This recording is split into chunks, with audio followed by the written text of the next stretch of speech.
Oke, silakan. Kan ya? Ya. Ya. Mau di record?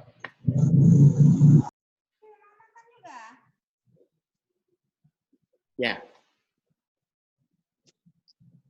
Dimulai kah, Bang? Sudah, silakan.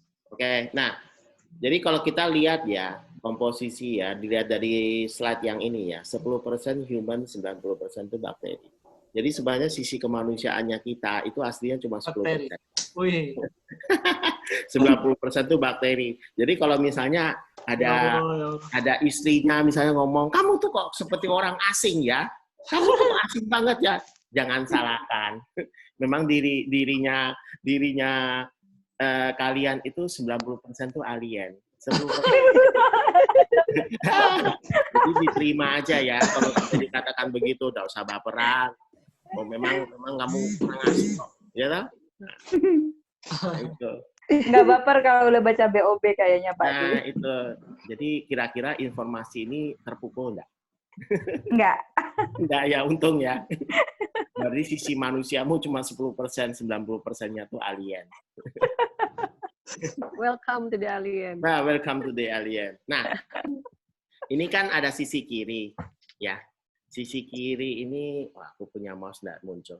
Yang 100 triliun bakteri, ya kita lihat itu ya. Nah, terus yang sebelah kanan kan 38 triliun bakteri ya. Sebenarnya kalau yang sebelah kanan itu informasi baru yang didapat saat ini. Ternyata ada perubahan. Jadi 100 triliun ternyata 38 triliun. 0,1,5 kilo ternyata cuma 0,2. Nah, yang menarik tuh di bagian bawah. Jadi ada 1.200 virus. Jadi sebenarnya dalam diri kita bukan cuma bakteri, virus juga ada. Kenapa dikatakan virus? Sebenarnya virus itu kan dia adalah sesuatu yang namanya itu protein. Jadi sejenis komposisinya itu gabungan protein. Saking tidak punya nama, dikasih nama virus. Gitu loh. Sebenarnya yang dikatakan virus itu dalam tubuh kita, dia juga ikut andil dalam perkembangan dan pertumbuhan daripada tubuh seseorang manusia, gitu loh. Ya, seperti gitu ya. Nah, terus menariknya yang di bawah lagi tuh. Human genome itu 35.000. Yang sebelah kanan penelitian baru malah 23. Gut microbiome atau bakteri itu 3,3 million gen. 3,3. Artinya apa? Itu sampai 150 kali ya. Nah, artinya apa? Genomnya bakteri itu begitu luar biasa dan begitu banyak dibandingkan dengan manusia. Ya otomatis kalau kita mau mengalahkan bakteri, ya siapa yang menang? Ya bakterinya yang menang. Cuma. Iya. Nah, nanti akan lanjut ke situ ya. Akan kita cerita lagi. Begitu. Ya. Saya teruskan ini dulu. Nah, ini kenyataan yang menggigit. Jumlah sel bakteri itu jauh melebihi daripada jumlah inangnya. Terus orang dewasa itu membawa kurang lebih 1 kilo bakteri di dalam dia punya pencernaan.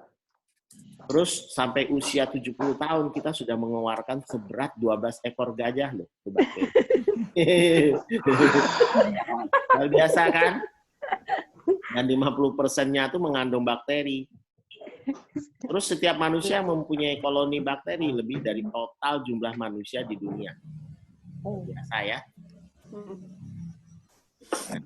Terus spesiesnya itu pun sekitar 50 sampai 500 ya, 1.500 dah, dan setiap orang tuh sekitar 150 sampai 250 spesies ya. Nah, berarti ini aku kan saat ini pagi ini kita membuka tabir tentang kealienan seseorang ya. Nah, terus definisi ini cuma tambahan ya, supaya untuk memperjelas aja. Mikrobiom itu lebih cenderung definisi untuk kumpulan genom daripada mikroorganisme. Gambaran mudahnya itu seperti begitu ya. Terus kalau mikrobiota itu lebih merujuk ke mikroorganismenya itu sendiri ya.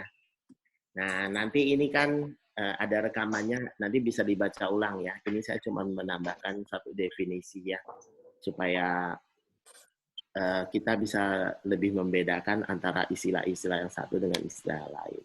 Nah, terus ini. Mikrobiota usus itu diperlukan untuk apa sih? Untuk perkembangan usus, terus perkembangan sistem imun ya. Karena 70% kekebalan tubuh kita itu ada di usus. Jadi pencernaan itu adalah pintu gerbang yang pertama. Nah, seseorang kalau bermasalah dengan pencernaan itu bisa bermasalah dengan hal-hal yang lain.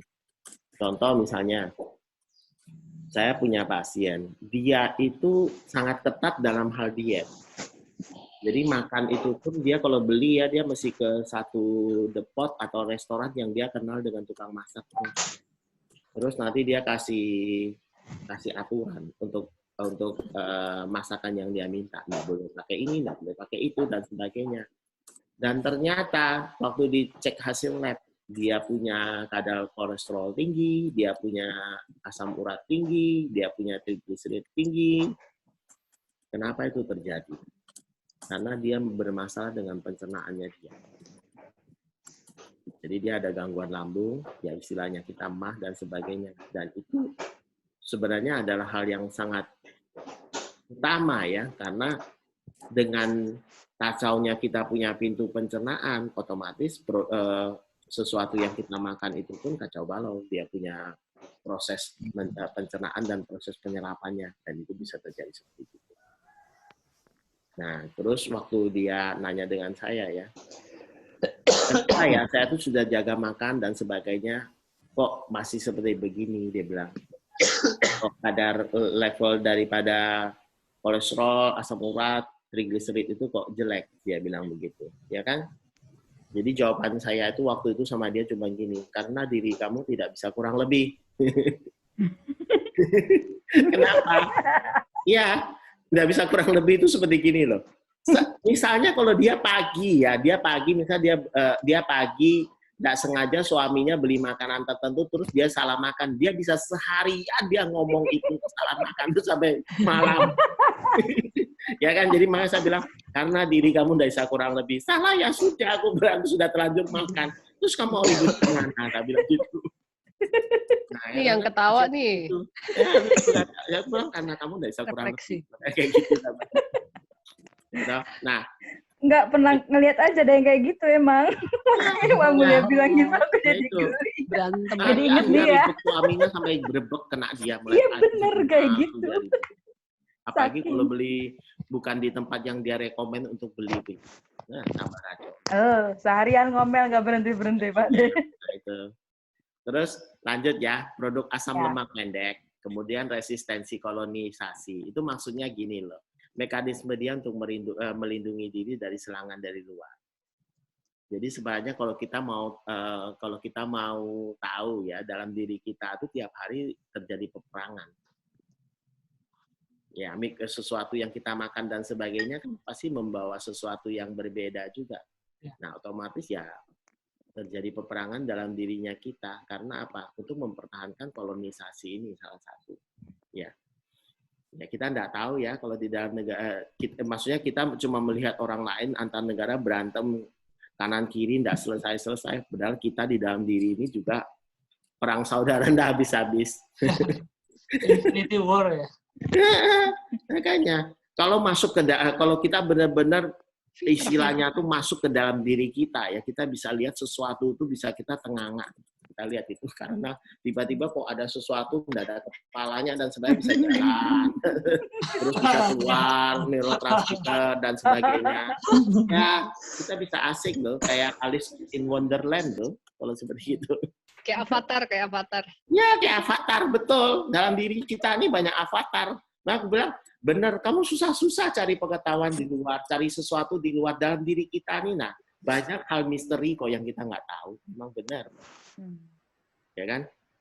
Makanya muncul tulisan Who am I? Ya, memang benar. Apalagi seperti pagi ini saya kasih tahu, 90% diri kamu alien. Tambah lagi kamu merasa, Who am I kan? Gitu ya. Nah, terus ini lagi definisi prebiotik, probiotik. Nah, prebiotik itu mikroorganismenya, ya. Kalau prebiotik itu makanannya. Oke. Jadi satu produk probiotik yang sangat bagus itu saat dia menambahkan prebiotik di dalamnya. Nah, kadang-kadang prebiotik plus probiotik dikatakan simbiotik, ya kan? Nah, sebenarnya dari sini. Karena apa? Supaya apa? Perkembangan dari bakteri itu bagus. Jadi bakteri itu dapat recycle lah ya dalam produk itu. Dan sebenarnya kalau produk daripada probiotik itu, kalau misalnya yang banyak ya, ada beberapa tuh produk cairan itu nggak ada expirednya. Asal kita penyimpanannya bagus. Karena di tiap suhu, biasa suhu dingin yang dimaksud ya. Tapi ada juga beberapa bakteri yang tahan suhu panas.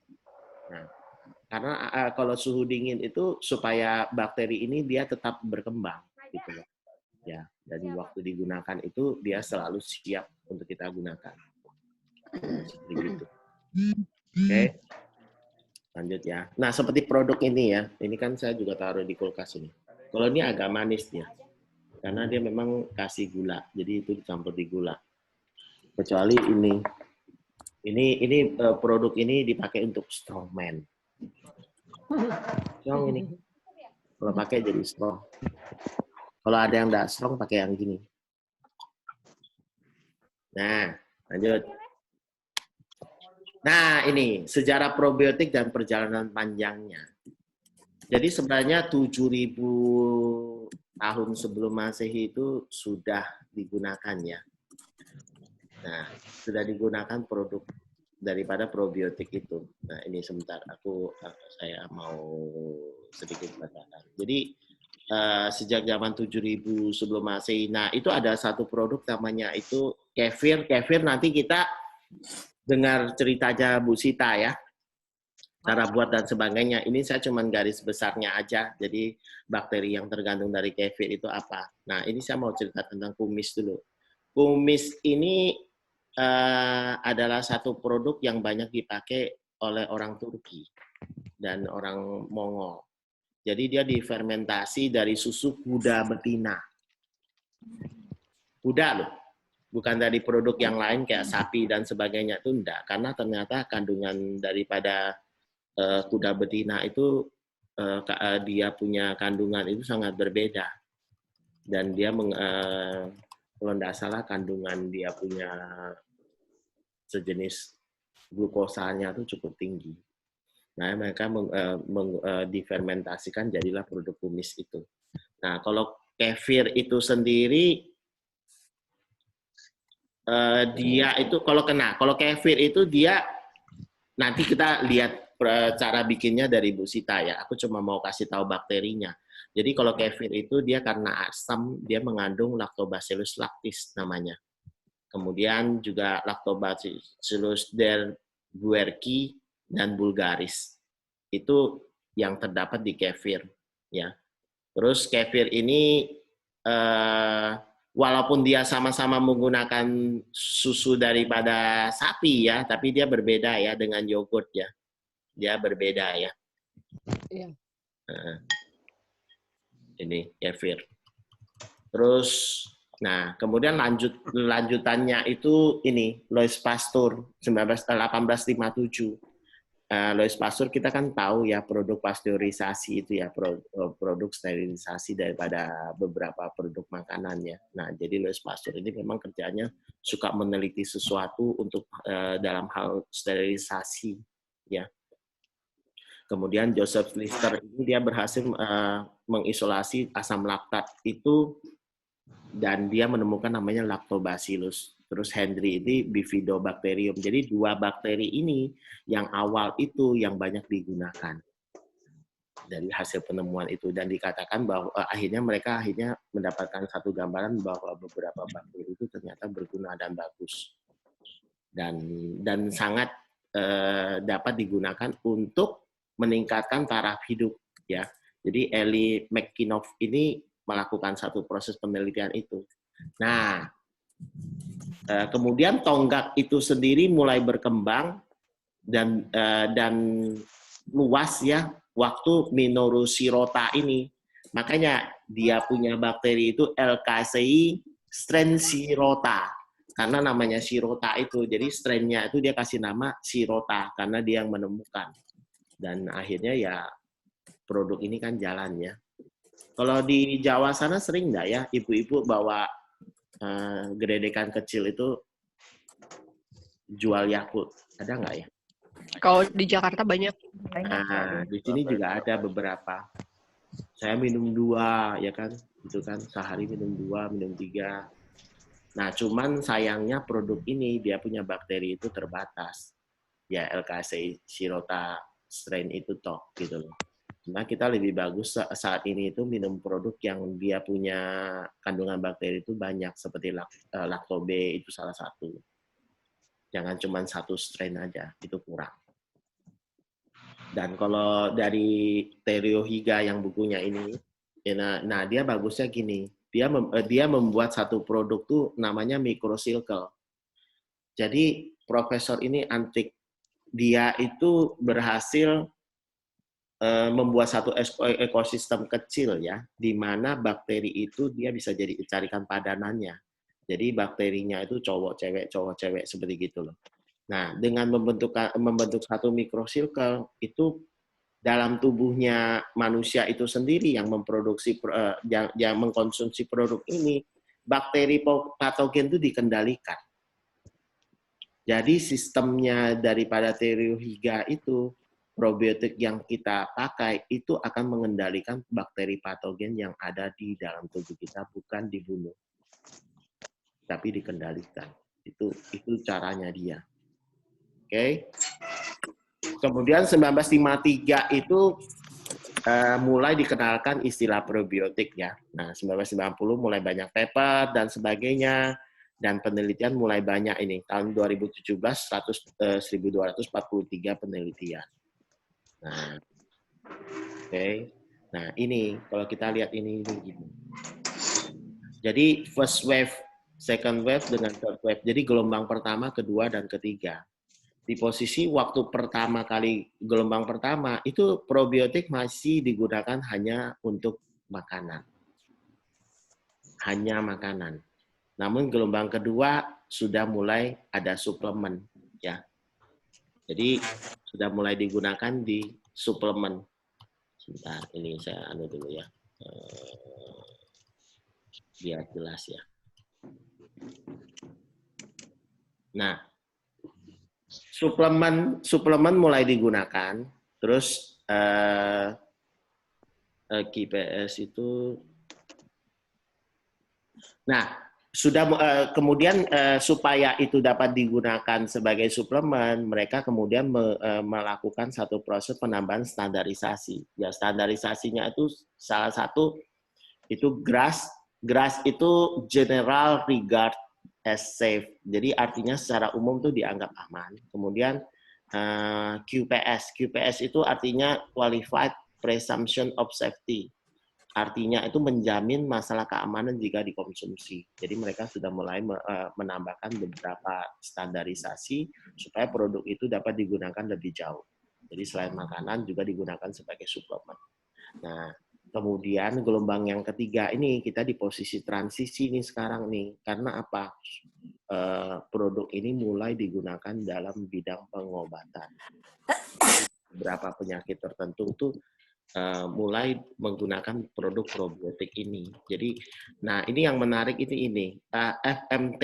FMT itu Fecal Microbiota Transplantation. Nah, itu begini ceritanya. Jadi yang saya tahu dari yang Terio Higa ini ya, kan teman saya sudah ketemu ini, itu dia ada orang-orang Jepang itu ada beberapa orang tuh dipekerjakan hanya untuk mengumpulkan kotorannya. Jadi mereka cuma dikasih makanan tertentu, terus pulang tidur. Kalau beol mesti dikumpulin dan diserahkan ke pabrik. Nah, lucu kan? Jadi diatur makanan yang disediakan, nggak usah kerja. Jadi kerjanya cuma makan beol. Ternyata makan beol bisa menghasilkan uang. Ya, itu yang saya bilang, dia mencari bakteri inangnya yang fresh lagi. Ya. Gitu loh.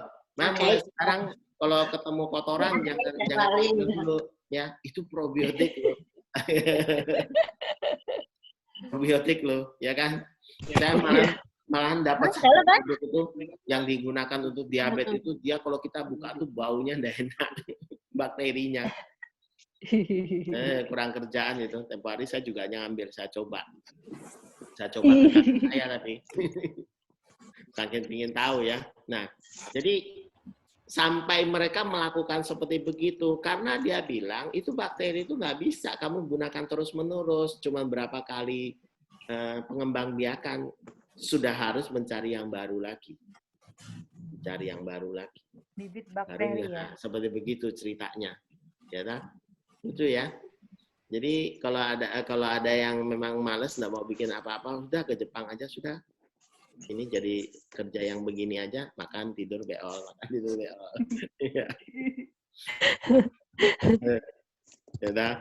Nah, terus ini, nah coba lihat ya.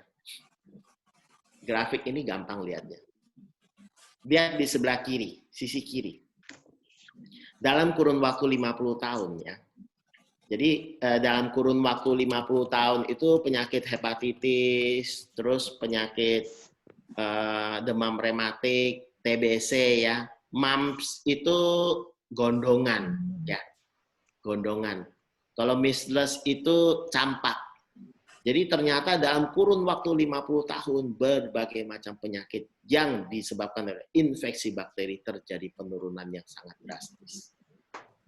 Ya, namun di sisi lain dalam kurun waktu 50 tahun terjadi peningkatan penyakit-penyakit kayak asma, Crohn's disease, diabetes, multiple sclerosis yang hubungannya dengan hiperimun atau autoimun. Ngeri ya. Di satu sisi kita menekan penyakit-penyakit tertentu, di sisi lain ternyata terjadi peningkatan penyakit-penyakit lainnya. Nah, jadi diabetes itu kalau di sini dikategorikan termasuk penyakit autoimun. Karena kesalahan dalam imun sistem kita mendeteksi itu. Oke, lanjut. Nah, ini perkembangan generasi antibiotik. Itu sebenarnya bagian yang bawah itu diperjelas di sebelah kanan. Jadi antibiotik yang ditemukan 1985 kalau kita lihat sebelah kanan antibiotic introduction-nya itu dikenalkan tahun 1985. Tahun 1987 sudah ada bakteri yang resisten. Ngeri ya. Malahan ada yang 1996 ditemukan, tahun itu juga ada resistennya. Iya. Jadi dalam kurun waktu 1 sampai 2 tahun itu sudah ada bakteri yang resisten. Nah, sekarang kalau kita mau kejar-kejaran dengan penelitian dengan bakterinya, menang mana? Ya kalah lah sama bakterinya. Dia begitu hebatnya, kita baru susah payah bikin jenis antibiotiknya, dalam waktu 1-2 tahun sudah ada penangkalnya. Makanya kecepatan untuk membuat antibiotik generasi baru itu kalah cepat dengan resistensi yang terjadi. Makanya saat ini kemarin, oh ya aku lupa ya. Kemarin itu saya dapat satu hasil lab seorang anak India. Semua semua antibiotik dia resisten. Ngeri enggak? Terus anak ini kalau sakit infeksi mau dikasih obat apa? Nggak tahu. Karena dari hasil lab itu tes resistensi antibiotik semua dia punya minus. Semua bukan minus sih, tertulis resisten. Jadi nggak tahu kalau dia infeksi mau dikasih obat apa. Pusing kita. Nah itu sampai sebegitunya loh. Nah, lanjut ya. Pak J, resisten antibiotik itu karena apa? Karena bakteri itu berhasil membuat antinya. Hebat ya. Periksanya Jadi gimana? itu ibaratnya gini lah. Bakteri itu gambaran gampangnya itu ibaratnya gini. Dia kayak pematung. Ahli patung. Kalau kita tiap hari kasih dia lihat model patung tertentu ya, atau model bentuk tertentu, tiap hari kamu lihat, nanti lama-lama dia tiru persis. Nah, contoh ini di luar daripada itu. Contoh amoksisilin. Ya toh? Jadi amoksisilin itu pertama itu ampicillin. Kemudian kenapa bikin amoksisilin? Karena ada gugus hidroksinya. Supaya apa? Ampicillin itu kalau masuk ke dalam kita punya badan, kena asam lambungnya kita rusak. Jadi paling yang bisa terserap dan tergunakan itu 30% doang. Makanya akhirnya diformulasikan bikin generasi lanjutannya namanya amoksisilin. Nah, amoksisilin itu ada gugus hidroksi, itu dia lebih tahan terhadap asam. Sehingga kalau masuk dalam badannya kita, itu sekitar 70-an%, 80% itu terserap dan menghasilkan efek terapi. Oke. Kemudian bikinlah namanya amoksisilin plus asam klavulanat. Karena apa? Amoksisilin ini ternyata ada bakteri yang anti. Dia bikinlah enzim penisilinase. Jadi kalau amoksisilin masuk ke dalam badannya kita, enzim itu muncul, ditangkap amoksisilinnya, sehingga amoksisilinnya itu tidak bisa berefek antibakteri, membunuh bakteri, nggak bisa. Nah, manusia nggak kekurangan akal kan, dia bikinlah asam klavulanat. Sebenarnya di produksinya tuh koamoksiklav itu loh. Koamoksiklav tuh amoksisilin dengan asam klavulanat. Dan itu asam klavulanat itu sebenarnya nggak ada gunanya. Jadi dia masuk ke dalam tubuhnya kita bersama amoksisilin. Dia di garda depan, dia nipu enzim penisilinase ini. Enzim penisilinase ini dia asam klavulanat, dia tangkap duluan. Nah, ya kan? Jadi waktu dia tangkap asam klavulanat, amoksisilinnya itu jalan bebas, bisa memberikan efek terapi. Ceritanya gitu. Jadi tipu-tipuan. Jadi kalau seseorang dia resisten terhadap amoksisilin, dia bisa pakai amoksiklav itu karena itu. Atau satunya ampicillin sulbactam. Sulbactamnya itu juga untuk ini kamuflas. Jadi akhirnya mereka menggunakan kombinasi itu untuk apa? Untuk mengantisipasi enzim penisilinase yang diproduksi itu bakteri itu. Makanya antibiotik harus sesuai penggunaan ya Pak D. Harus sesuai penggunaan karena setiap antibiotik itu punya spektrum kerja berbeda-beda, sebenarnya nggak bisa kita campur aduk. Kita infeksi apa, kita pakai apa. Kadang-kadang tuh ngawur. Infeksinya saluran kemih, yang dipakai yang saluran napas punya antibiotik. Dianggap emang antibiotik segitu pintar, satu badan dia cover semua. Enggak lah. Dia tetap punya titik kerja. Area kerja berbeda-beda. Bisa dipahami ya. Nah, terus prevalensi tuberkulosis ini gampang lihatnya, jadi nggak sulit-sulit banget ya lihat ini ya. Kita cukup lihat itu warna merah, warna oranye, warna kuning dan tidak ada warna. Warna merah menunjukkan kan tinggi, artinya apa? Tingkat gangguan daripada penyakit TBC ini sangat tinggi di negara-negara itu. Jadi kayak yang merah itu kan negara itu kan negara Indonesia ya masuk ya. Negara kita ya, terus di negara kita ya, negara Asia dan sebagainya ya. Kalau yang kuning itu kan Eropa, Amerika, Australia ya. Berarti tingkat gangguan TBC itu sangat kecil. Karena apa? Mereka sangat bagus dalam hal penggunaan antibiotik. Di luar daripada negara Eropa, Amerika, Australia itu semua sangat jelek prevalensi tuberkulosisnya. Artinya apa? Gangguan daripada TBC itu sangat parah dan boleh dikatakan sangat berbahaya di negara-negara di luar daripada Eropa, Amerika, dan Australia. Tapi ya, nah kita lihat lanjutannya. Termasuk masalah diare. Diare kan juga infeksi bakteri ya. Sama kan? Kurang lebih dengan tadi ya gambarnya kan. Yang Amerika, Australia, Eropa itu rendah atau terkontrol, oke? Namun yang terjadi kebalikan. Coba lihat. Sekarang yang merah justru negara Australia, Amerika dengan Eropa kan? Frekuensi anak-anak yang mengalami penyakit diabetes. Jadi ya. Jadi anak-anak di bawah 14 tahun itu sakit diabetes. Kemarin saya sebulan yang lalu anak 15 tahun loh diabetes dan dia sudah pakai insulin. Padahal keluarganya tidak ada riwayat sakit diabetes. 15 tahun loh. Suntik insulin itu tidak alang-alang lagi. Banyak banget sekali pakai. Ada satu jenis insulin itu dia kemarin tuh sampai beli sampai 10 kotak itu untuk konsumsi 2 bulan. Padahal satu kotak itu isinya 5. Berarti 50 biji hanya dalam waktu 2 bulan. Sorry kan? Nah itu. Kenapa itu terjadi? Yaitu karena masalah penggunaan antibiotik yang terlalu berlebihan. Kita kembali ke ini ya, ke posisi gut, saluran cerna.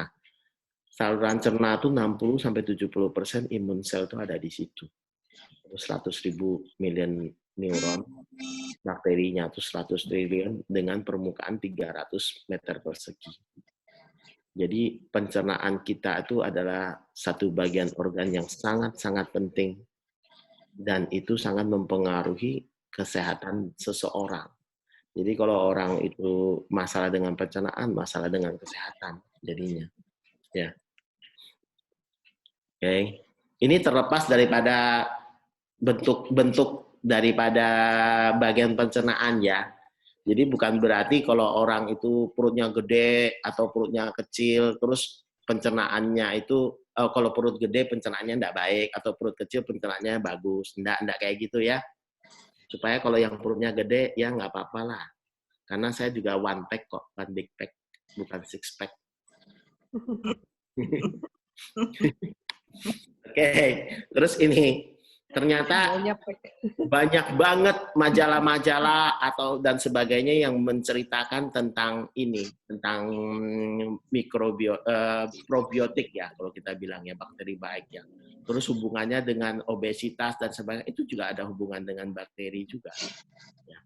Jadi banyak hal ini sekarang penelitian itu menghubungkan dengan probiotik dalam hubungannya dengan masalah kesehatan yang terjadi pada manusia, ya, gitu. IBD apa, Pak Mulya? Apa? IBD apa? Itu irritation bowel syndrome, gangguan pencernaan, bagian ini pembuangannya, usus yang usulannya dengan usus besar. Ya, usus pembuangan ya, usus besar. Nah, ini tabel ini ya, ini juga mudah untuk kita lihat ya. Cesarean delivery itu maksudnya operasi sesar.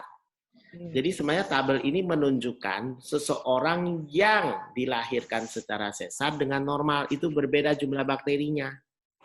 Kalau lihat yang batang yang garis-garis itu adalah seseorang bayi yang terlahir vaginal itu normal ya, kelahiran normal ya. Ngerti ya? Jadi kalau C-section itu lahir sesar.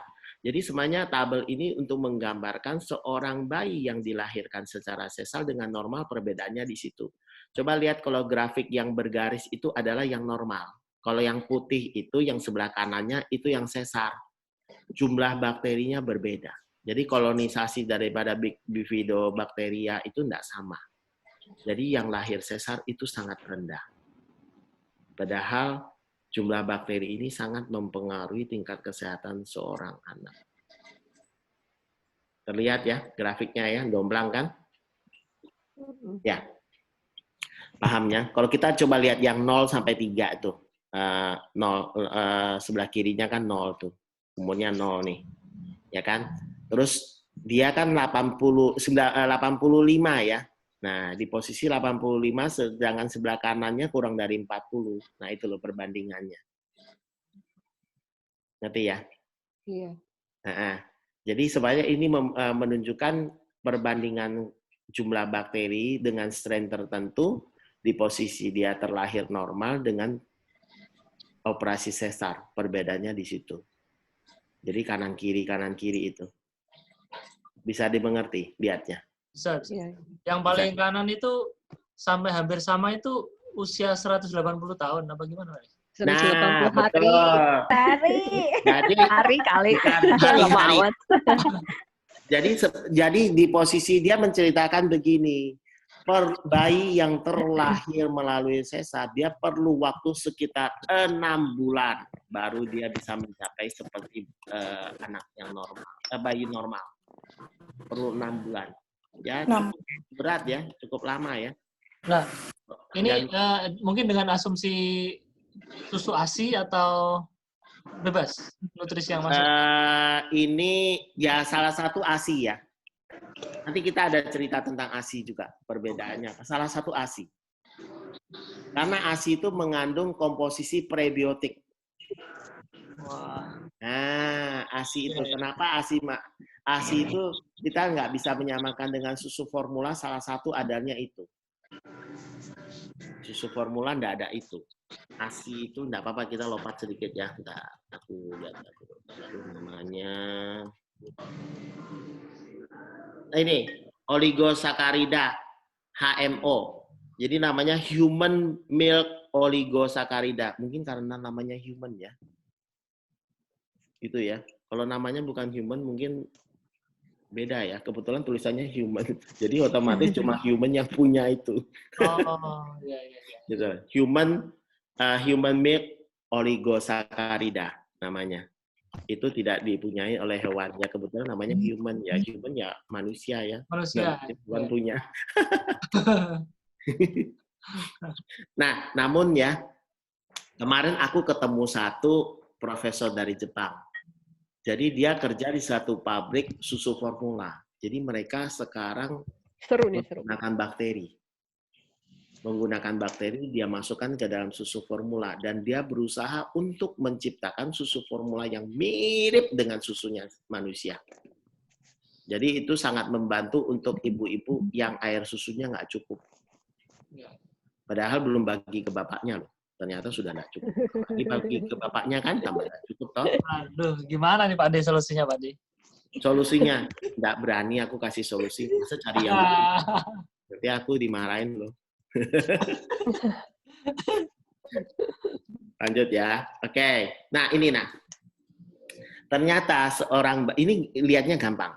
Lihatnya gampang, tidak sulit. Jadi sebenarnya ini menggambarkan apa? Seorang anak yang terlahir secara sesar itu rentan terhadap berbagai macam penyakit. Contohnya itu alergi, sering alergi, terus asma. Nah, seperti itu. Jadi gambaran itu contoh ya, kita yang dikasih kotak itu ya, OR-nya itu kan 1,23. Jadi 1,23 itu artinya apa?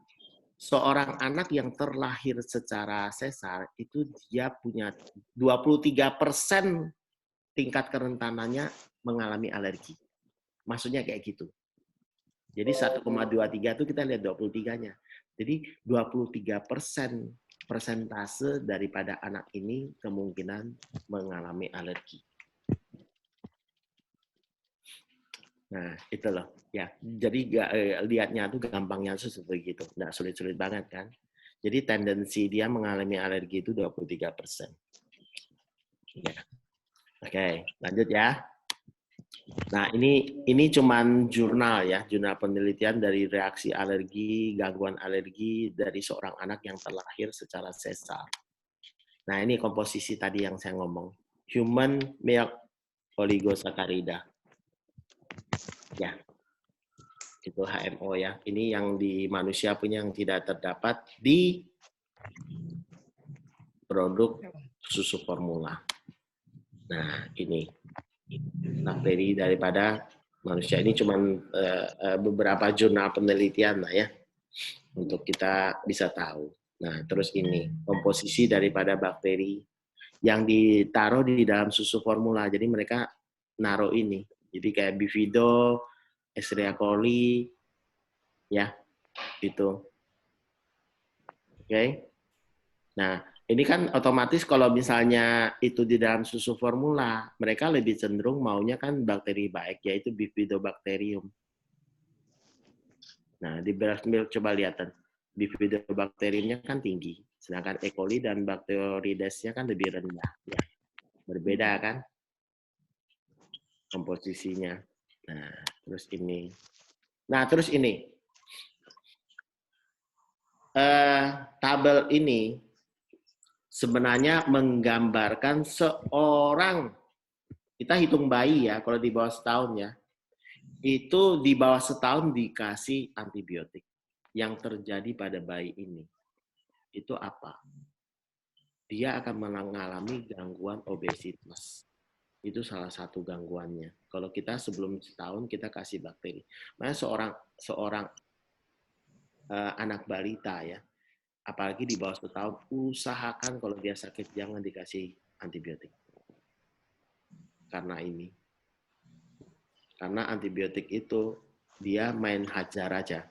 Bakteri baik, bakteri tidak bagus, dia hajar semua. Akhirnya keseimbangan bakteri di dalam pencernaan seorang bayi ini akan kacau.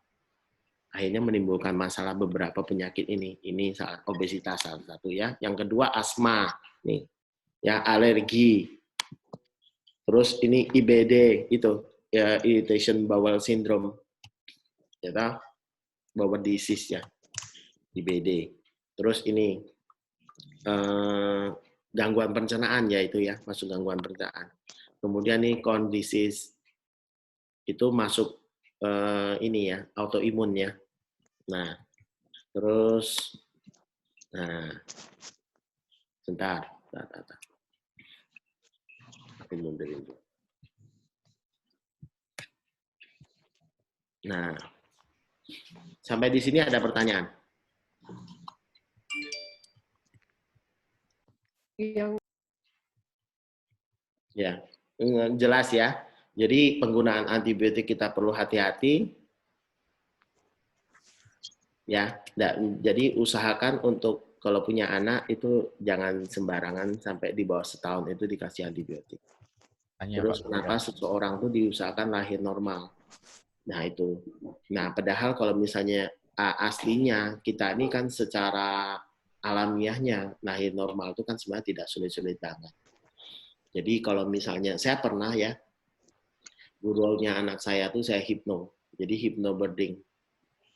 Nah, hypnobirthing untuk ibu hamil itu harus sampai di posisi paha bagian dalamnya itu dicibit, itu tidak nyeri. Tapi bukan kita yang cibit tuh ya, suaminya.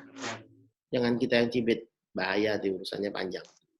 Jadi, waktu dia dihipno sampai di posisi paha bagian dalam itu dikibit itu dia tidak merasakan nyeri, itu berarti kedalaman daripada hipnosisnya sudah cukup. Nah, tinggal nanti kita memberikan satu proses sugesti. Ya, jadi yang saya menemukan itu ada satu hal yang unik. Seorang bayi ya, waktu itu ibunya tuh mengandung sekitar 6 bulan ya, 6 bulan. 6 bulanan. Itu bayi itu bisa kasih reaksi loh. Jadi waktu itu dia kan bilang, saya bilang begini, kalau misalnya ibu mau coba ya, dan mau tahu kalau bayi yang dikandung ini mengerti apa yang ibu katakan, coba aja ibu tunjuk bagian perut mana suruh dia ketuk, itu beneran diketuk loh sama anaknya. Jadi sebenarnya proses hypnobirthing itu adalah satu proses selain relaksasi. Kita mau memanfaatkan kondisi itu seperti gini. Seperti misalnya orang itu beol. Orang itu beol semuanya ada satu posisi usus itu akan bergerak otomatis mengeret dan melebar. Jadi dilatasi dan konstriksi itu dia berjalan dengan begitu alamiahnya. Sama. Jadi kayak proses kelahiran juga seperti gitu. Kalau itu di posisi dia sangat rileks, otomatis bayi itu bisa keluar dengan begitu mudahnya. Karena waktu bayi itu mau lewat itu ini akan melebar. Kemudian saluran rahim itu akan menyempit untuk mendorong dia lebih jauh lagi. Seperti begitu. Jadi prosesnya itu ini dia waktu lewat ini melebar. Nanti waktu ini sudah agak jauh dari jarak daripada jalur rahim itu, ini akan mengecil untuk mendorong dia lebih jauh, seperti begitu. Sama kayak orang buang kotoran.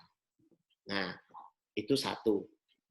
Supaya proses relaksasi itu membuat kondisi jalur daripada kelahiran itu dapat menyempit dan melebar di posisi yang sangat alamiah.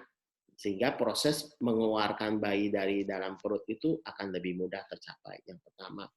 Yang kedua, membangun satu komunikasi pada bayi yang dikandungnya. Jadi sebenarnya seperti begini kondisinya. Seorang bayi yang dikandung itu dia masih membawa metrik dari dunia sana kalau kita ngomong. Ini saya dapatkan cerita ini dari seorang namanya Rita Edward. Dia itu volunteer. Jadi dia volunteer, enggak apa-apa saya cerita berbeda ya. Dia volunteer di Afrika Selatan. Jadi di Afrika Selatan itu banyak anak yang terakhir tidak jelas orang tuanya.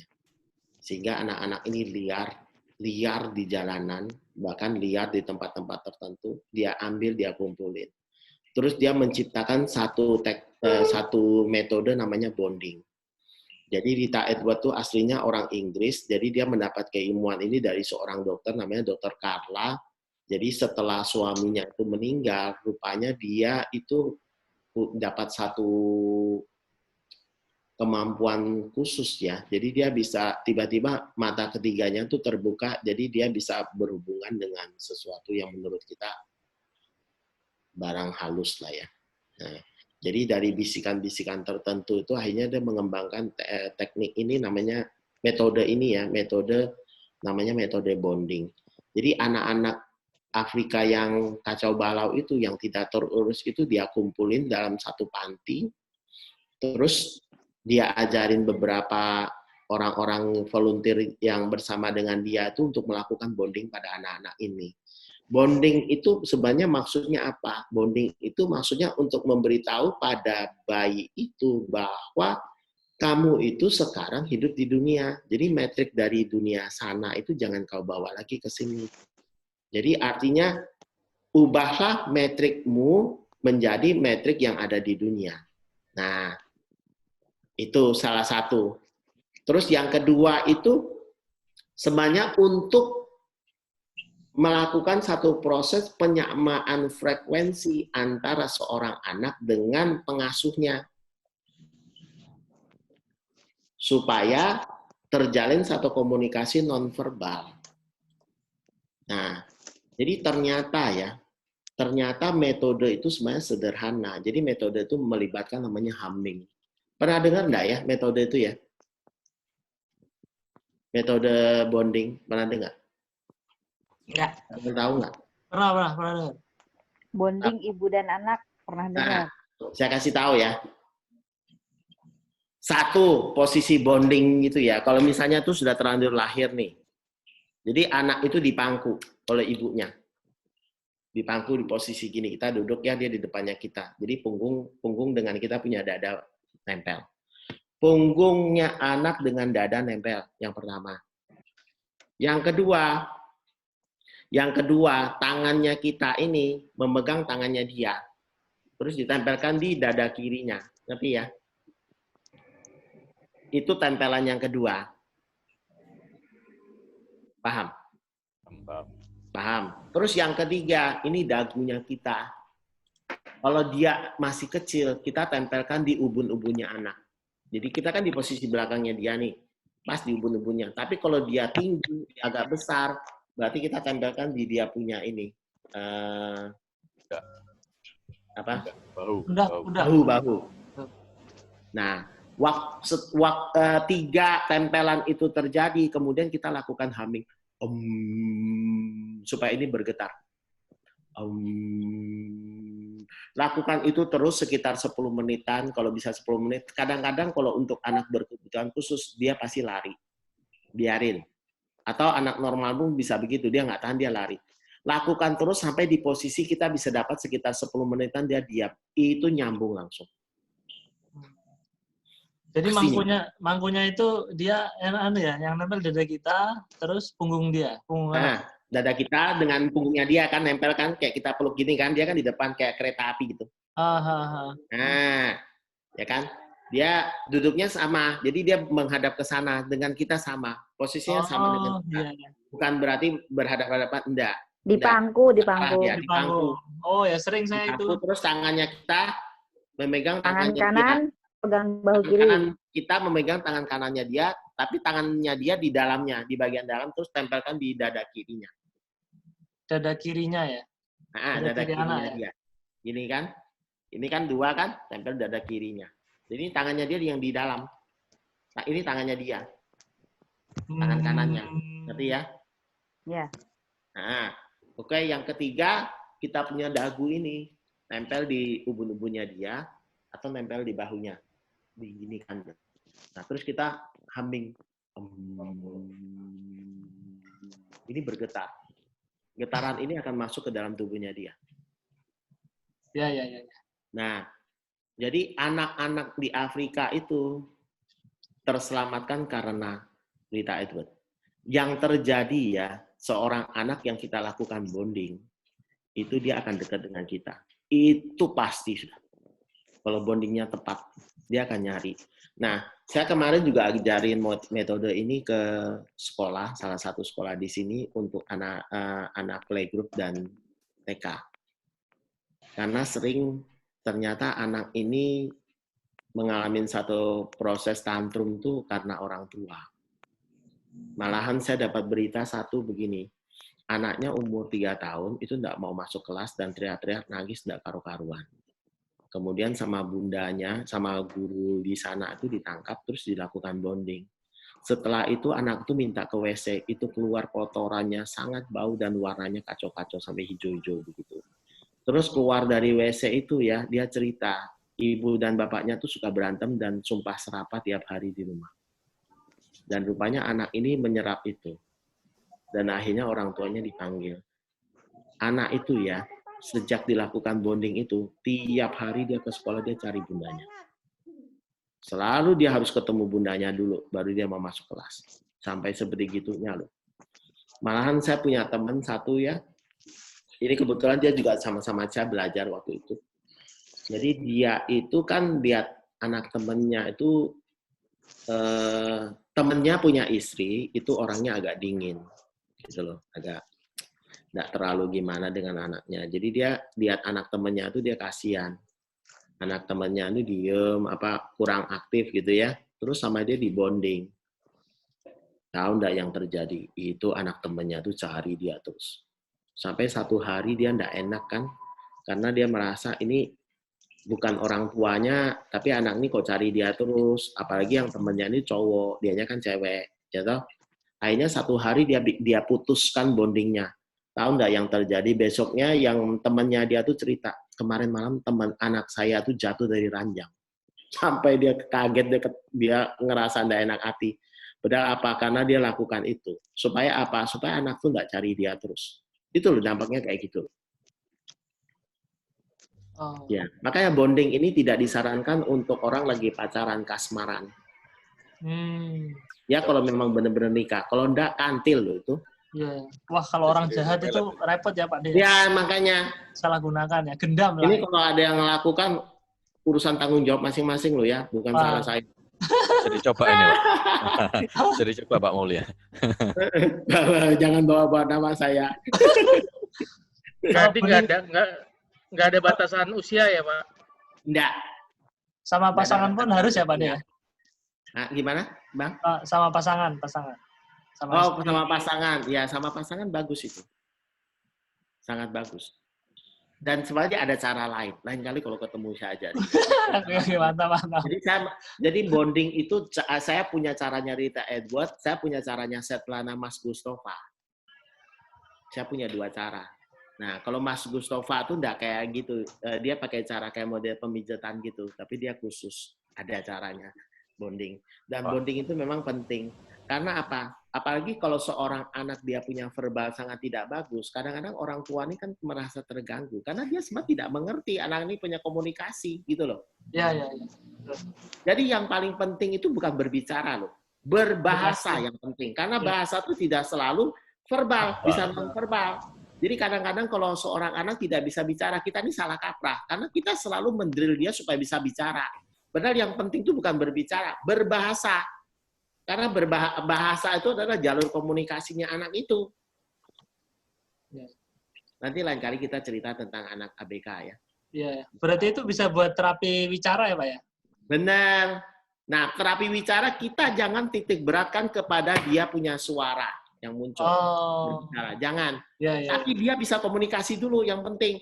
Karena dengan dia bisa komunikasi, dia akan mengerti kita gitu loh. Baru kita nanti ngarahnya ke bicara. Tapi orang tuh kadang-kadang salah. Yang penting dia bisa nyebutkan sesuatu. Padahal dia tahu makna apa enggak. Enggak loh. Ya, betul. Kalau dia cuma bisa bicara dan tidak bisa kita dipakai untuk komunikasi, ngapain? Tidak ada guna. Dikiranya berhasil ya Pak De, sudah banyak. Dikira berhasil, padahal tidak. Padahal nggak mudeng. Nah, nggak mudeng dia. Orang dong. DDR. Yang penting walaupun dia nggak bisa ngomong, tapi dia bisa gitu loh. Kita bisa kasih tahu dia dengan bahasa isyarat dan sebagainya. Jembatan komunikasi nonverbalnya tuh jalan. Makanya itu perbedaan antara berbicara dengan berbahasa. Itu di situ. Karena berbahasa itu tidak selalu keluar dalam bentuk verbal. Ya. Berarti gantinya terapi berbahasa ya mungkin ya? Ya, betul. Karena lebih penting dia mengerti komunikasi itu. Komunikasi dua arahnya jalan dulu. Anakku yang pertama nggak bisa ngomong, tapi apa-apa digambar. Nah, enggak apa-apa. Nanti pelan-pelan. Komunikasi ya? Komunikasi itu yang lebih utama. Nanti lain kali ya, saya cari dia punya bahan itu. Siap. Oke, lanjut. Mantap. Lanjut. Nah, diabetes dan sebagainya kan. Nah, ini. Ada yang ngomong ini. Makanan nih. Nah, seru kan? Nah, ternyata makanan tradisional negara kita tuh sangat banyak mengandung probiotik. Luar biasa kan? Ini coba aku bacakan beberapa ya.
Nah, ini contoh. Brem tahu ya? Ya, tahu. Brem itu dia mengandung ragi ya. Jadi dia Saccharomyces cerevisiae.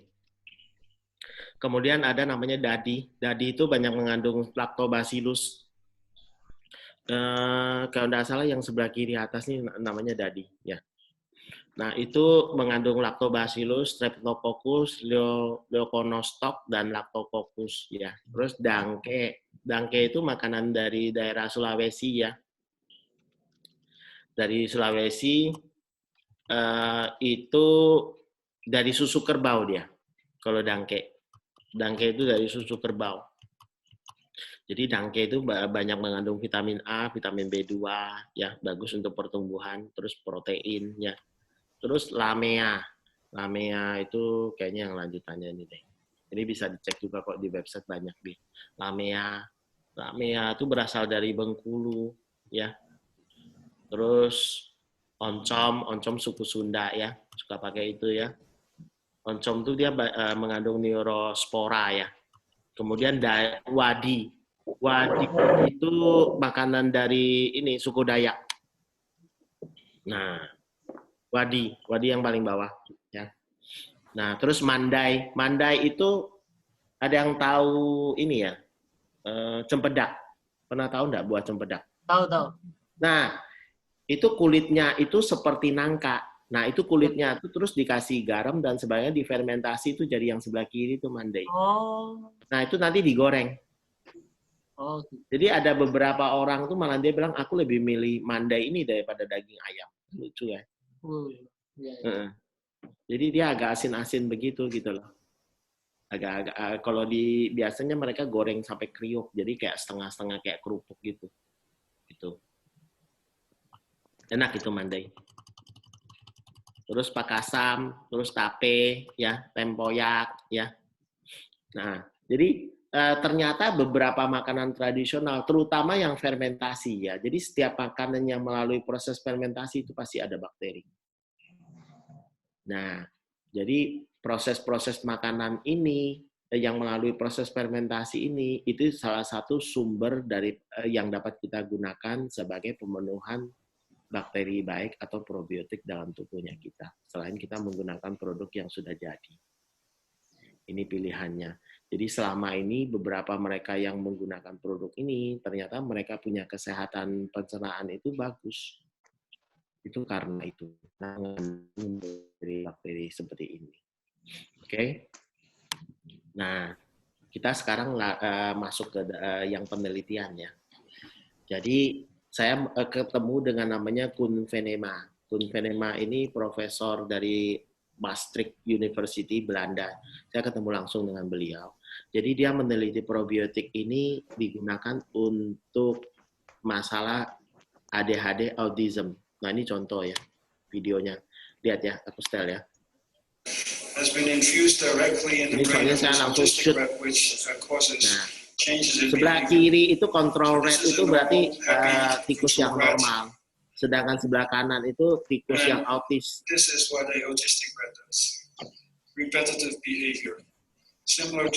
Nah, lihat yang autis kayak gasing kan putar-putar terus. From the gut microbiota that has an interaction with the brain. Yeah. So you can see that the gut microbiota really is important. Nah. Now usually I introduce gut microbiota.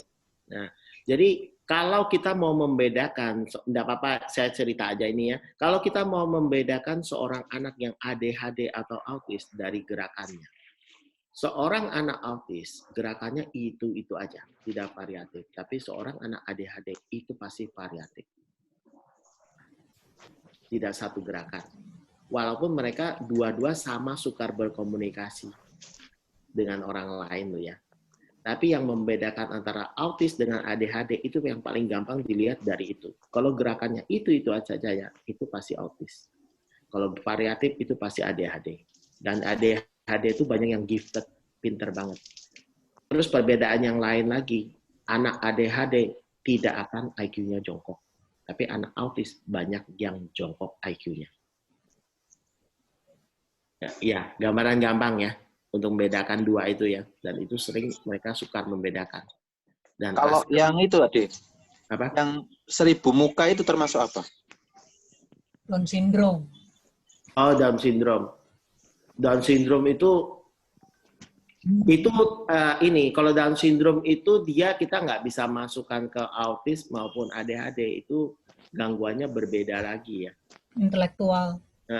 Itu masalahnya di intelektual. Nanti kalau misalnya kita cerita tentang ABK ini ya, nanti kita akan lebih jelas. Jadi seorang anak ABK itu dia ada intelligence disability, terus learning disability, itu terus communication disorder.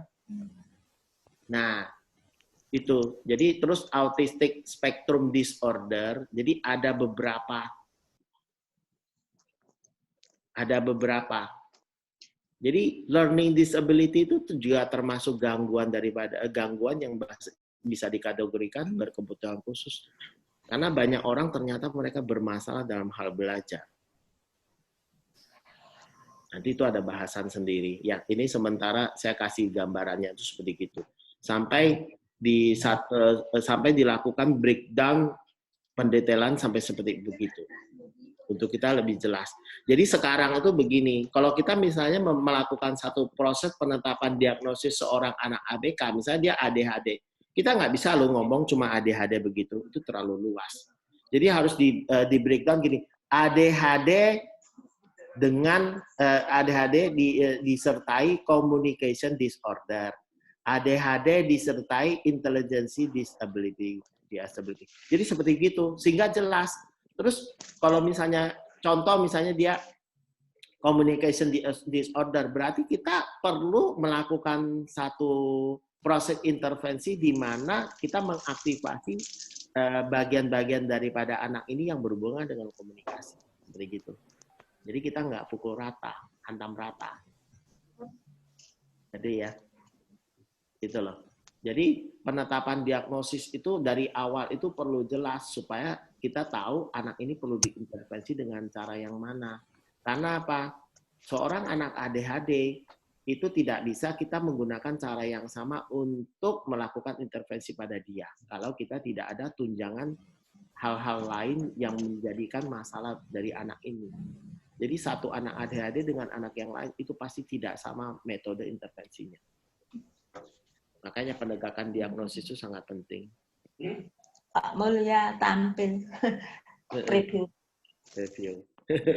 Ya, seperti gitu modelnya. Saya kemarin tuh sampai ikut 550 jam. Gitu. Yang mengenai membahas tentang ini. Nanti lain kali kalau kita ada waktu kita cerita ya. Itu topik yang khusus. Lanjut. Lanjut ya. Lanjut. Ya. Nah, terus ini probiotik yang banyak digunakan ya. Jadi termasuk bakteri lactic acid atau asam laktat tuh yang Lactobacillus, Bifidobacterium, Enterococcus, Lactococcus, Streptococcus ya. Jadi sebenarnya dia ada beberapa spesies yang mereka rekomendasi untuk digunakan sebagai probiotik. Di luar itu masih dalam penelitian.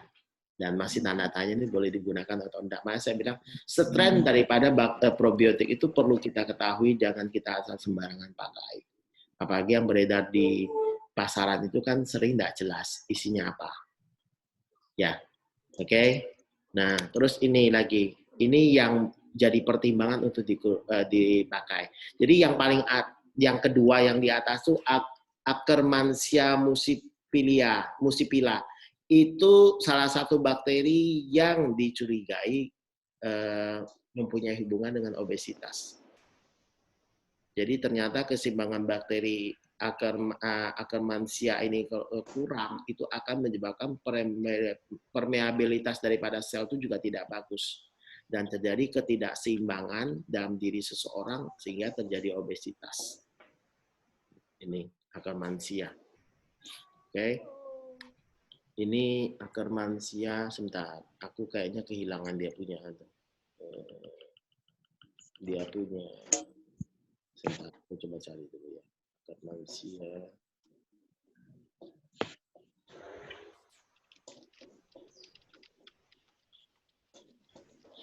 Saya foto, saya kirim ke ini ya. WhatsApp ya. Ya.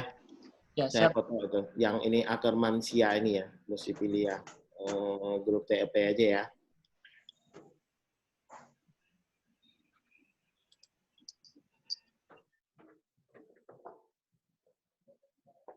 Nah, nih. Coba lihat itu ya di handphone kalian ya. Nah, itu ternyata kalau posisinya itu kurang, terjadi proses fat deposit. Jadi fat depositnya itu akan tersimpan lebih banyak ya. Sehingga homeostasis itu tidak tercapai. Kalau dia tersimpan lebih banyak, tertumpuk lebih banyak, maka orangnya jadi obes. Ya, itu kan kelihatannya di situ ya. Gampang kan lihatnya kan? Yang obes tuh gimana, Pak? Obes itu karena terjadi posisi Akkermansianya itu kurang, bakteri ini. Karena dia di posisi kurang, maka homeostasis tubuh tuh ada sistem namanya homeostasis, menjaga keseimbangan. Keseimbangan tubuh kalau dia posisi kurang, berarti keseimbangannya tuh cenderung lari ke penumpukan lemak. Nah, kalau penumpukan lemak bukan gara-gara faktor makan ya? Betul. Enggak, faktor makan itu relatif. Ada orang loh yang makannya banyak ya, kurus ya. Ya, benar, aku makannya banyak, Pak. Nah, berarti dia punya pencernaan bagus. Sebenarnya dia bersyukur, enak. Alhamdulillah, ya Allah. Daripada makan sedikit, gemuk. Makan sedikit, gemuk. Iya. Bisa kan? Padahal kita kasih tahu, kamu kok tambah gemuk, udah aku sudah jaga. Kasihan kan? Kasihan. Ya, kan juga enggak bisa makan banyak-banyak ya. Makanya saya cari bakteri kan untuk menguruskan saya. Nah, itu. Ya. Oke. Sampai di sini ada pertanyaan. Lanjut. Oke. Nah, ini Profesor Ying Chi Sai, PhD. Ini dari National Yangming University. Ini saya juga ketemu ya profesor ini ya. Profesor ini luar biasa juga. Jadi dia memberi nama itu psychobiotic. Jadi probiotik yang dia gunakan itu untuk membereskan masalah kesehatan jiwa, kesehatan mental. Keren kan?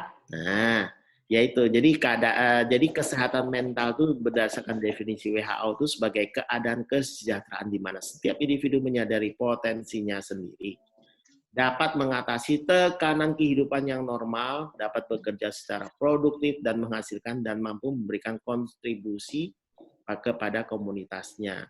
Jadi selain kita menggunakan metode transendensi, kita bisa kasih probiotik kalau untuk yang bebal, susah naik kesadarannya.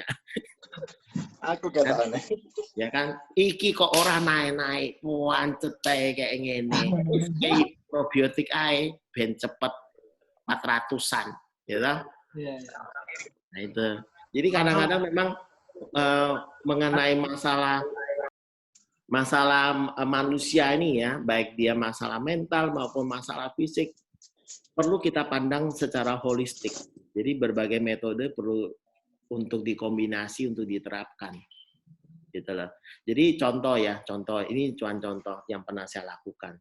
Jadi saya menemukan, waktu dulu saya kan hanya menggunakan hipno ya. Saya hipnoterapi, bawa ke kondisi yang dalam, terus resolusi ego state-nya dia, terus resolusi part-nya dia.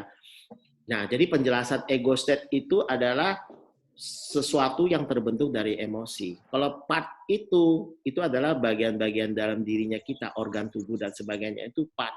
Kemudian kalau introject itu satu sosok sama dengan dirinya kita, tapi ada yang di dalam diri kita, ada yang di luar. Jadi kayak misalnya dia mengagumi seseorang, itu ya ternyata orang itu gambaran mentalnya dalam dirinya kita. Itu kita namakan introject. Atau barang-barang halus dan sebagainya. Terus pohon, apa dan sebagainya, itu kita namakan introject. Itu gambaran paling gampang. Nah, kalau kita menggunakan term daripada hipnoterapi atau ego state terapi. Nah, berjalannya waktu itu kan saya menilai bahwa permasalahan manusia itu karena psikologis. Ternyata ada beberapa karena masalah organik. Akhirnya intervensinya itu juga menggunakan bahan kimia. Saya kemarin tuh mendalami neuroscience itu juga seperti itu. Jadi ada beberapa orang itu dia misalnya dia sangat emosional atau sangat keras kepala. Itu enggak bisa kita intervensi yang seperti begitu. Jadi kita mau hipno itu sulit. Karena apa? Contoh misalnya orang tuh pemarahnya minta ampun ya. Kita hipno terus kita resolusi dengan mengeluarkan dia punya permasalahan kehidupan yang menyebabkan dia marah, itu enggak selesai-selesai. Karena setiap permasalahan itu selalu membangkitkan kemarahannya dia. Kalau mau kita lakukan abreaksi sampai kapan orang seperti gini? Jadi akhirnya jalurnya potong kompas itu dikasih apa? Dikasih bahan kimia untuk mendinginkan amigdalanya dia dan mendinginkan amigdalanya dia dan mendinginkan gyrus singulatnya dia. Jadi dia punya emosi kita bisa tekan turun, dengan keras kepalanya juga kita dapat tekan turun. Dengan cara apa? Dengan cara kita merubah suasana neurokimia yang dia hasilkan. Jadi seseorang yang gampang stres itu kan kortisolnya kan tinggi, adrenalinnya kan juga tinggi. Jadi dia punya posisi neurotransmitter itu terlalu tinggi, kita kasih obat kimia itu untuk menurunkan itu. Nah, seperti gitu modelnya. Saat amigdalanya tidak terlalu reaktif dan saat gyrus singulatnya itu lebih dingin, orang ini lebih mudah kita ngomongin. Waktu itu kita lakukan proses dengan metode transendensi akan lebih kenal. Nah, karena apa? Otak itu, kalau misalnya kita lihat seseorang secara fisik dia begitu sibuknya ya, kita gampang tahu karena apa kegiatan yang dia lakukan itu terlihat. Tapi kalau otaknya dia sibuk, itu tidak bisa melihat. Yang kita tahu apa informasi apapun yang kita berikan ke dia, atau apapun yang kita minta dia lakukan, tidak akan dia lakukan. Artinya orang ini tidak mau move on. Ya, gambarannya seperti gitu ya. Itu yang pernah saya lakukan. Bisa dipahami? Ya, bisa paham. Nah, oke, lanjut ya. Nah, jadi psikobiotik ini yang ditemukan oleh profesor dari Taiwan itu, dia dia klasifikasikan itu untuk masalah berhubungan dengan psikologi, ya, gangguan jiwa ya. Nah ini penelitiannya. Jadi dia juga dari makanan ya ternyata. Dia menemukan bakteri ini juga dari makanan tradisional fermentasinya dia, ustai namanya. Oke. Nah ini. Nah jadi ini penelitiannya dia. Maternal separation itu maksudnya begini. Seorang anak seorang bayi lah ya yang terlahir itu di usia 2 sampai 14 hari itu tidak diketemukan dengan mamanya. Jadi dia mau tahu bagaimana proses stresnya seorang bayi ini saat dia tidak bersama ibunya sejak dia dilahirkan. Oke. Nah, jadi tes-tesnya itu tes EPM, OFT, FST, SPT, TST ya. Nah, tapi ini dia nggak lakukannya di manusia loh ya. Dia lakukannya di tikus percobaan. Nah, ini ya tikusnya ya. Itu MS itu kan tadi kan maternal aspiration ya. Nah, terus plus PS itu Lactobacillus plantarum. Dia menggunakan Lactobacillus plantarum yang dia beri nama PS128 karena dia berhasil memodifikasi bakteri itu. Sehingga bakteri ini mempunyai kemampuan untuk membereskan masalah yang berhubungan dengan psikologis, kesehatan mental ya. Nah, ini videonya seperti gini. Nah, ini ya. This mice become depression. Okay. And Nah, lihat. Nah, tikus itu yang dikasih Lactobacillus itu dia nggak stres, happy aja dia. Nah, yang sebelah kanan kesulitan kan? Nah, terus yang sebelah kiri itu kan juga tikusnya itu kan selain aktif dia juga zigzag. Jadi kalau kita ketemu orang yang lonely dan sebagainya mungkin perlu dikasih probiotik jadi aktif ya. Seperti gitu ya. Kasih PS 128 jadi dia tidak merasa sendiri, tidak merasa itu. Berarti yang jomblo-jomblo boleh dikasih ya. Jadi ternyata Lactobacillus plantarum PS 128 itu dapat menekan stres yang terjadi pada. Udah diproduksi massal, Pak De? Ada, nanti saya kasih lihat itu. Tapi di luar negeri, tidak di sini. Kita di sini masih belum dapat barang ini. Dan kemarin ini dari simposium aku dapatnya, karena aku ketemu langsung. Ya, bagus ya. Jadi ada yang mau pakai ini? Siapa yang lonely di rumah, lonely, ngenes?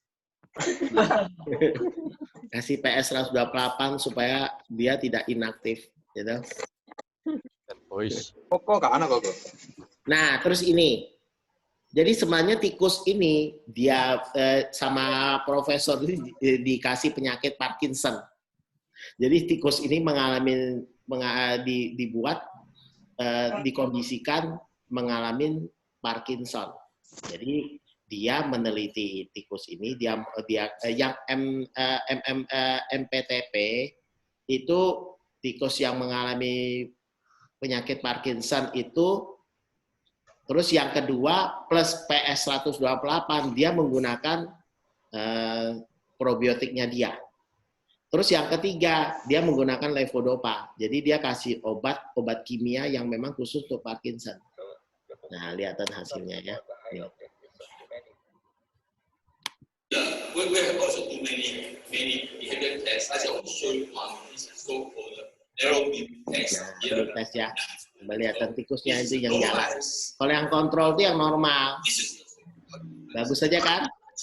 Coba lihatan yang mengalami Parkinson. Dia lewat titian itu kacau-kacau tuh. Nah, lihatan mau jatuh, dan sebagainya. Atau keseimbangannya kan terganggu kan.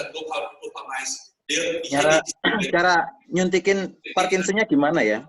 Biar tikus-tikus kita rumah kena Parkinson semua gitu. Lakukan, ya. Itu kan sebenarnya Parkinson itu kan boleh dikatakan kan ada gangguan atau ada ini seperti ada luka dan sebagainya di kepalanya dia, di bagian otak. Sehingga kan informasi itu kan tidak dapat jalan bagus. Gitu loh. Jadi kalau Parkinson saya ada sih videonya. Jadi kayak model sel-sel otaknya dia tuh sel-sel otaknya orang yang mengalami Parkinson itu kayak mencucut dan sebagian besar itu rusak. Sehingga informasi, ibaratnya kayak sekarang lah, banyak lockdown itu mau kemana-mana begitu susahnya. Sini ditutup, di situ ditutup. Akhirnya biasanya ke satu tempat cuma setengah jam, ini bisa 2 jam, 3 jam. Seperti gitu loh Pak, modelnya. Bisa dimengerti? Bisa. Nah, jadi dia mencoba melihat perbandingannya dan perbedaannya jika menggunakan probiotik pikirannya dia dengan menggunakan obat kimia. Nah, di posisi yang pertama itu kan yang tidak dikasih apa-apa, kelihatan jalannya kan kayak gitu. Ya toh, setengah mati dia mencapai ujung daripada titian itu. Kalau yang kedua dikasih postbiotik ya, postbiotik PS128 itu jalannya kan bagus dia. Dan dia bisa menjaga keseimbangan dengan bagus. Kalau di yang ketiga dikasih levodopa, memang dia bisa capai titian, tapi ngawur. Istilahnya orang tuh naik mobil tuh sembarangan, tabrak sana, tabrak sini, sampai tujuan, betul. Tapi ya babak belur tuh mobil. Ya, gambarannya itu seperti begitu. Nah, ini terlihat perbedaannya menggunakan PS128 itu sama dengan kontrol hasilnya. Jadi sama dengan tikus yang tidak mengalami Parkinson. Ya, oke. Ini produknya. Ini enggak promosi ya, cuman kasih tahu aja. Saya belum beli nih, karena belum ada kebutuhannya. Nah ini boleh dicek di internet ya. Oke. Nah lanjut sekarang. Ini Satori Arai. Ini yang dari Jepang. Jadi dia bikin, ini Chill Kit itu ternyata produk dari mereka ya. Jadi susu formula ini bagus. Di dalamnya mereka sudah taruh bakteri. Dan ini yang dikatakan yang dia mau mencoba mendekati daripada susu manusia. Ini hasil penelitiannya dia. Oke. Jadi dia menaruh salah satunya Bifidobacterium. Jadi sekarang susu formula untuk dari tempatnya dia ini mereka sudah mulai menambahkan probiotik di dalamnya. Oke, terus ini Flavia Indrio, ini yang dari Itali. Jadi gini ceritanya, di sana tuh banyak kasus itu kolik itu gangguan di ususnya bayi itu, dan kolik ini salah satu yang dapat menyebabkan kematian. Nah, jadi dia meneliti menggunakan Lactobacillus reuteri ini. Nah, ini. Jadi ternyata penggunaan daripada probiotik ini dapat mengurangi masalah yang berhubungan dengan pencernaan, termasuk konstipasi itu susah beol ya. Nah, terus akhirnya dia juga hitung dari farmakoekonominya, itu ternyata ya bisa saving sampai euro 88 atau 104 euro ini. Nah, terus probiotik itu kelebihannya apa? Probiotik itu dapat digunakan bersama-sama dengan antibiotik. Jadi bukan berarti kalau probiotik kita pakai dengan antibiotik, probiotiknya itu dimakan sama antibiotik. Justru enggak. Justru ternyata penggunaan probiotik bersama dengan antibiotik, dia menunjang kerja daripada antibiotik itu sendiri. Nah, terus yang menarik daripada Profesor Flavio ini, dia melakukan penelitian. Jadi penelitiannya itu sudah mencapai sekitar 25 tahun. Jadi beberapa bayi yang sekarang sudah berusia dewasa, itu dulunya waktu kecilnya mereka dikasih probiotik. Dan ternyata sampai di usia dewasa, kesehatannya sangat bagus. Jadi masalah alergi dan masalah pencernaan yang terlihat itu tidak terjadi pada anak-anak itu. Pada anak dewasa itu gitu. Yang dulunya anak-anak. Dan memang dia masih berlangsung sih. Kemarin waktu saya ketemu dia ada cerita, ada beberapa anak itu usianya beragam, ada yang 7 tahun, 8 tahun, 9 tahun, itu menggunakan metodenya dia, menggunakan probiotik sejak lahir. Jadi sekarang dia lagi dari proses pemantauan dan pengumpulan data, dan beberapa anak itu variasi umurnya 7, 8, dan 9 untuk saat ini. Ya, ini nanti kalau misalnya simposium berikutnya, kalau dia misalnya muncul, mungkin bisa lihat lagi hasil penelitian lanjutannya dia. Oke. Nah, terus ini yang dari Indonesia, Inggris S. Surono, ya. Binus ya ini ya. Ini dia masih dalam bentuk penelitian ya. Jadi dia Lactobacillus plantarum, dia kasih nama IS10506. Nah, cuman barang ini masih kesulitan untuk penggunaannya di masyarakat luas karena kekurangan dana untuk itu. katanya kemarin itu. Jadi masih sebatas teori produk ini. Ya, yang dari Indonesia. Terus postbiotik. Apa perbedaan postbiotik dengan probiotik sih? Postbiotik itu hasil metabolitnya. Jadi hasil sekresi daripada bakteri. Tidak ada bakterinya di produk itu. Jadi hasil yang sesuatu yang dihasilkan oleh bakteri itu aja yang dikumpulin. Nah, ini definisinya. Jadi kandungan bioaktif yang dihasilkan melalui proses fermentasi dari mikroba inaktif dan struktur selnya. Produk sampingan mikroorganisme atau kadang-kadang dikasih nama GOS, probiotik, parabiotik, dan biogenik. Jadi begini, saya pernah coba produk ini. Nanti saya kalau ada dia punya foto ya. Itu Pro-M namanya, Pro-M. Jadi Pro-M ini produknya si Terio Higa. Itu dia bikin 2 macam. Kalau di Indonesia yang teman saya punya pabrik itu dia bikin yang ada bakterinya. Kalau yang Terio Higa di negaranya dia tidak mau negara lain bikin, itu postbiotik yang hasil metabolit aja. Jadi tidak ada bakterinya di situ.